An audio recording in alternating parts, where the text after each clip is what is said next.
All right. Hey there, and welcome to this episode where we're going to continue our series on intrusive thoughts. And in this episode specifically, we're going to talk about intrusive thoughts that are around sexuality. So, for those of you that don't know me, my name is Matt Cotty, and I'm a licensed clinical social worker and the founder of Restored Minds and the creator of the AAA Response. And before we dive into this episode, I'd really appreciate if you could take some time to help support the show by liking and subscribing, as well as even leaving a comment or question below, and potentially even leaving us a review over on iTunes. It would really help us, and we very much would appreciate it.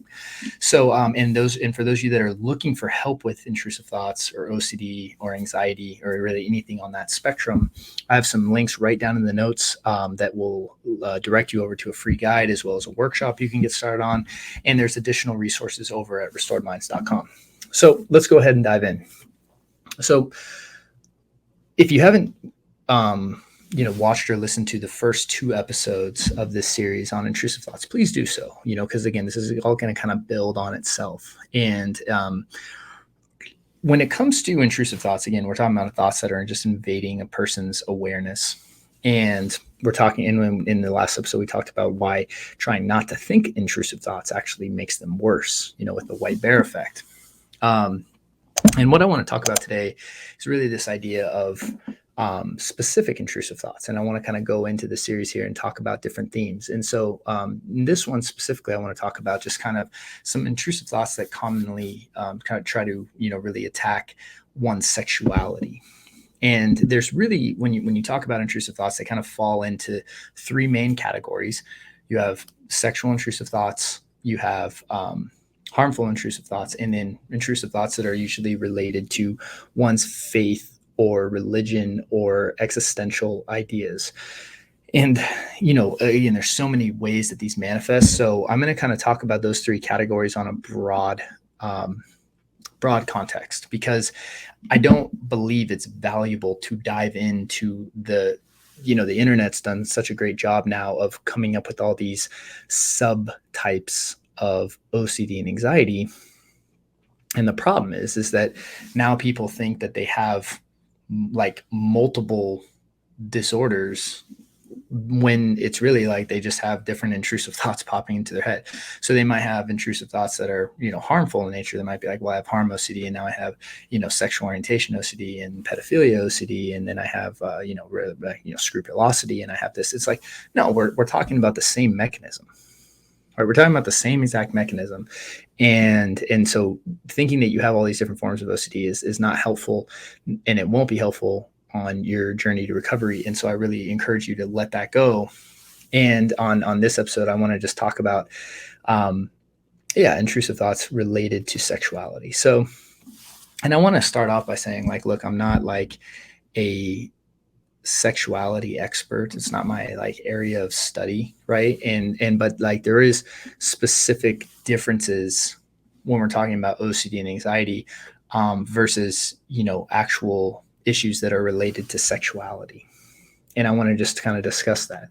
So when we're talking about intrusive thoughts in the realm of sexuality, what we're talking about here are intrusive thoughts that are invading a person's mind and causing them to question or doubt their very identity. And these are very, very different than sexual desires that someone is experiencing. And I just want to really distinguish that for a second, right? These thoughts are going to be ego dystonic, right? Is how we categorize them, right? Not ego syntonic, meaning when something is ego syntonic, it aligns with you at your core, right? Of who you are. Right. Versus something that's ego dystonic is something that it's like, hey, this doesn't resonate. Like, I don't want these thoughts. I don't find these thoughts appealing, and they cause disgust generally. Right. As opposed to thoughts that are causing someone, again, arousal. Right. Or, fantasies that are causing someone arousal. So they're very, very different. They're intrusive. They're ego dystonic. And they are generally, they generally produce feelings of disgust, right? And shame, and just like, they're thoughts that people would, because they're intrusive, they're thoughts that people aren't acting on, right? This doesn't drive behavior. In fact, usually it drives the opposite behavior of like, you know, seclusion, right? You know, secluding yourself, isolating yourself, being away from, you know, people that potentially trigger these thoughts, all that stuff. So, you know, some of the most common forms of sexual intrusive thoughts that that people encounter are things like questioning their sexuality, right? And so, you know, when we're talking about whether someone is gay or straight, and it, you know, but I mean, this can also go into things like whether someone's trans or, you know, identity questions, right? Things like this. And this is what's happening is the mind is, you know, producing thoughts like, what if this happened? Or what, like, you know, trying to analyze an event, like what if I turned gay, or what if I turned straight, right?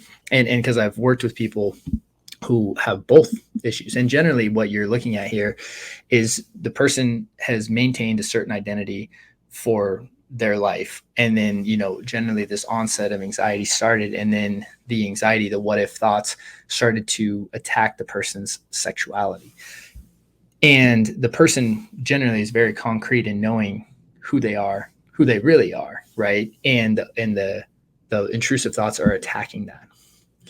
So, and because again, there's people that have, you know, again, been totally, you know, again, comfortable with the idea that they're gay, and in OCD or intrusive thoughts starts attacking, oh, well, you know, what if I'm actually straight? What if I went through this process of coming out and now I have to like go and redo that, and you know, and all that, when really they know that through their whole life they've been attracted to the same sex, and that's been who they are, and now the OCD is coming in and attacking this. Same thing with people that are straight. The OCD will oftentimes attack and you know, really start to put questions like, what if I'm gay, right? Or, you know, bisexual or whatever, right? And the thing is that person has, in almost every case, been very confident of who they are up to that point, and, you know, knows what causes them to be sexually aroused. And now the OCD is attacking that particular aspect of their life.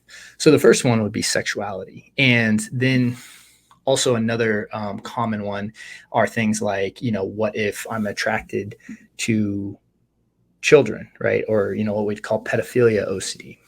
And this is again, a common sub form of the attack. Now, again, and I want to be clear, like, people, this is very different than, you know, being a true pedophile, right? Like someone who's attracted to children and is, you know, sexually aroused by children. When with pedophilia OCD, and it's the same with any other really form of OCD when it comes to sexuality, the person has no interest in engaging in any of that kind of behavior. The thoughts and the doubts of what if that happened, or what if that was possible, or what if that happened in the future, or, you know, analyzing their past to see if there was any indication that anything like that could have occurred, or like if there's ever been any kind of attraction in the past, like they'll spend their time ruminating about this. And the problem is that it has nothing to do with their sexuality, right?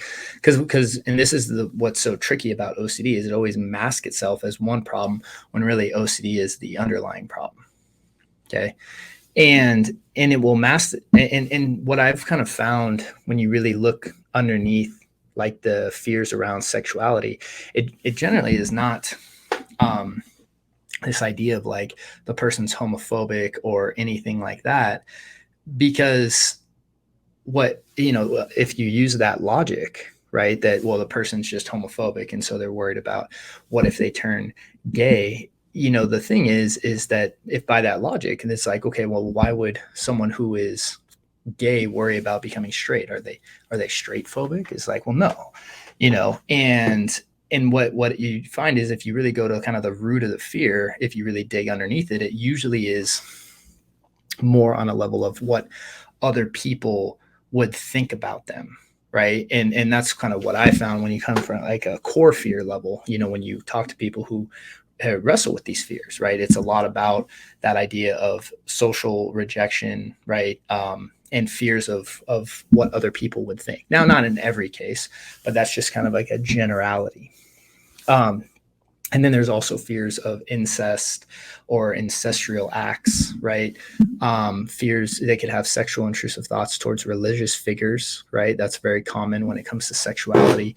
And so again, these are going to be intrusive thoughts towards God or Jesus or the Virgin Mary, right? I mean, these kind of figures. And so what I've kind of found when it comes to intrusive thoughts around sexuality is generally the OCD and anxiety will manifest in a way where the person is having thoughts that they deem to be probably the most inappropriate things they could ever imagine for themselves, right? Or things that are just completely incongruent with who they know they really are. And what happens a lot of times is they then pursue guidance from, therapists or people that have more expertise in sexuality. And it ends up leading into more confusion, more doubt, more uncertainty, and oftentimes way is more destructive than actually getting the help with intrusive thoughts and OCD, right? Because we're talking about apples and oranges here. We're not talking about a true issue or disturbance with one's sexuality. What we're talking about is intrusive thoughts about sexuality, right? So intrusive thoughts are really the main mechanism or the main issue at hand. The content of what they're producing just latches on to these themes. And again, they could be anything, right? One's sexuality, pedophilia, incest, and these thoughts of what if that happened. They might have actual intrusive images of these events, which again usually produce a lot of anxiety and disgust for the person. They are not, again, appealing to the individual. They are not fantasies. They're very different than fantasies. And again, it's important to differentiate this idea of egocentric and ego dystonic thoughts, because these thoughts will fall into that ego dystonic category. And I want to talk about the broad overall concept of sexuality with intrusive thoughts, because they will latch on to all these different categories and oftentimes bounce around in between categories. And it doesn't mean that this person has 18 variations of OCD. It just means that the thoughts are manifesting in this realm. And oftentimes they will usually bounce around into the other intrusive thought themes as well, which is a big indicator of, this being an OCD and anxiety issue versus a specific content issue. Because when someone, and most of the time, people who have these intrusive thoughts will also have had a history of other types of intrusive thoughts or other manifestations of OCD and anxiety in their past. And so when you look at intrusive thoughts from this level, it's so important not to just take what the mind is saying at face value, especially the what if thinking and a lot of the rumination and analyzing that the person's engaging in, because if you try to talk out this issue, it will generally lead to more chaos and more confusion, because it'd be the same as trying to talk out someone who's if someone's wrestling with contamination OCD and you're dealing with germs and disease fears. If you try to talk out and rationalize the fear of AIDS or the fear of a certain disease, it never gets anywhere. It just is like, that's why ERP is the most effective treatment, is because, and I've been lost in conversations about, any and all topics you can imagine, because the moment you're trying to use logic to, the part of the brain that's activated with OCD doesn't understand language.